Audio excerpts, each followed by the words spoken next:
Hey, I got a question for you. Sure, yeah, what's up? What's going on? You're a fan of Alien, right? The 1979 Ridley Scott classic. Well, yeah, everyone likes that movie. Another question, are you a fan of remakes? Whatever.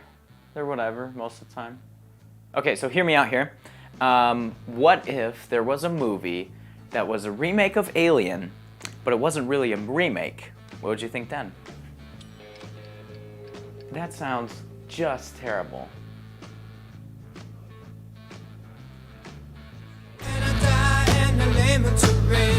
This is Dr. David Jordan. Our mission is to intercept a research pod from Mars. 16 steps to fix a shower. I'm an astronaut, not a gym teacher. Do you like atmospheric-based horror movies? Do you like strong characters that you know and relate with? Do you like a good director that knows what he's doing and has great camera work and brilliantly designed sets and slow-moving, engaging pacing? Then you'll love Alien, Ridley Scott's 1979 classic film. If you don't like any of those things, then you will probably like Life, Daniel Espinosa's 2017 Alien. Surprisingly, the movie isn't very much like Alien.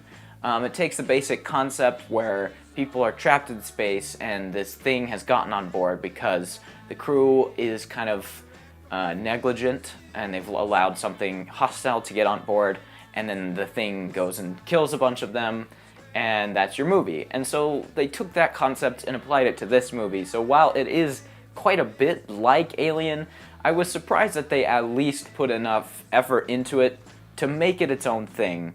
And that's where this movie kind of works. It's in the scenes that feel like they were separated from Alien. The opening scene, especially in this movie, is pretty great. It's this long, seamless, one-take, faked-out, CGI type shot that goes on for about 5 minutes or so. That's just kind of showing the ship and showing the crew and showing the capsule come in and them grabbing it and bringing it on board. And that's all great. I thought that was probably the best scene in the movie, and the only scene that was actually effective. The first 20 minutes of this movie isn't bad. That opening scene is definitely the highlight. If you've thought about going to seeing this, just watch that scene and then walk out, because that's the highlight of the movie. It could have been just a little short, honestly. From there, the movie turns into one of the dumbest, dullest, and laziest movies I've seen all year, surprisingly enough. And I think the biggest problem stems from the script. The script is written by the two guys, I can't remember their names because I don't care, who wrote Deadpool. They wrote the biggest R-rated movie of all time. And it kind of shows because they don't really know how to write compelling stories. And we saw that in Deadpool, where it worked because this character just doesn't care about anything, so it makes sense that his story would be told kind of non-linearly and kind of stupid. Like, the story in Deadpool is just that he wants to look hot again, and that's the story. And it works for that character, but for this movie, you actually need a story, and there really isn't one. It's just, oh, an alien got on board and they need to kill it.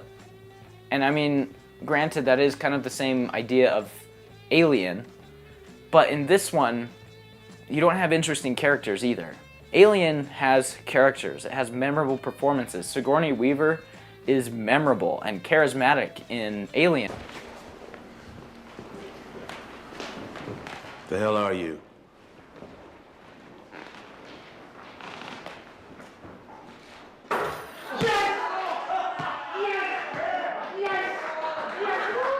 And in this movie, you have one of the most charismatic actors working right now, Ryan Reynolds, who dies in 5 minutes. Spoilers.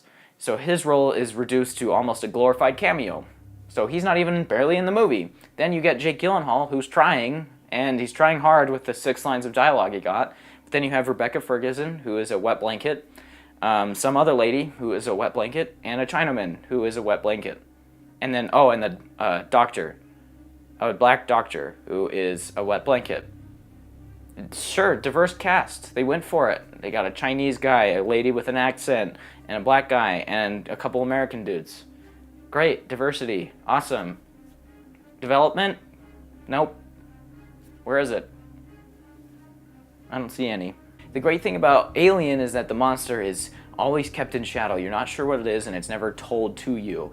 So the whole movie is just a mystery. In this one, it's like the monster is super smart, the monster is super fast, the monster has big muscles, and then it just kind of floats around and hugs flashlights and wraps around hands. Like, it's not an intimidating villain because there's no development in it. And then there's no development in the characters. So why should we care? And that's the problem. That's the core issue with life, is that it has a lot of great ideas and none of them get any treatment. They're just there. There's a really cool monster idea and it's stupidly executed. There's a really good idea for a story here and it's poorly executed. There's really good ideas for characters and they are cardboard boxes, basically.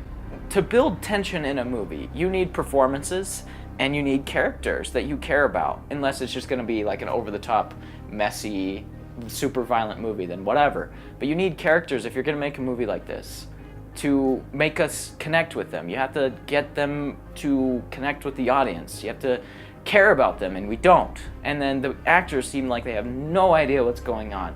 So when you see somebody that looks bored, you kind of feel the same way. You start to feel bored because they're not scared. They don't look scared, so why should you be? The one scene that was effective in this movie is when the alien first breaks free of its little compartment trap thing, and it gets inside it gets inside of Ryan Reynolds' mouth. And Ryan Reynolds sells the moment. He's like trying to get it off his face, and he's putting his hands in his mouth, trying to pull it out, and he sells that moment, and then he gets killed in the lamest way possible. But that moment is effective because Ryan Reynolds sells it, and no other moment is sold in the movie unless Jake Gyllenhaal is on screen. There's a great moment near the end when he's in a capsule and he's telling some guys not to open it, and he looks genuinely terrified. And that's great. That's what you need to see in a movie like this. But everyone else seemed like they had no clue what they were doing. And that is why this movie fails, because it focuses on all these actors and there's not a single one that's the main character. There's not a single person that you can take from the movie and say that is our main character. There's not one that you can point to. All muscle, all brain. How smart is this thing?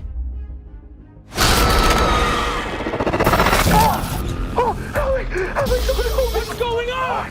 No, you're not. Get your goddamn hand off. What are we gonna do? There's a baby there. There are some good things here. The ideas, there's a lot of good ideas here. There's a lot of interesting things that happen. And the directing of the camera, the way the camera shoots, how it looks, the production, that all looks great. It's fairly well made. It's fairly competent. But everything else just fails. The actors have no idea what they're doing. The characters are bland as cardboard boxes. The special effects are very hit and miss, and the pacing is pretty all over the place.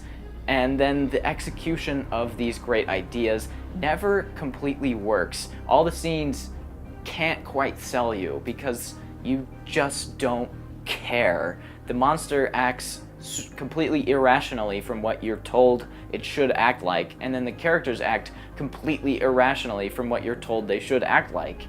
So why do you care? Why do you care about bland characters? Why do you care about a monster that's not intimidating? You don't. So in the end, I'd give this movie a 4 out of 10, maybe a 5, probably a 4. I'm leaning towards a 4, but I don't know why I want to talk about this movie. I just felt like talking about it. So anyway, bye-bye.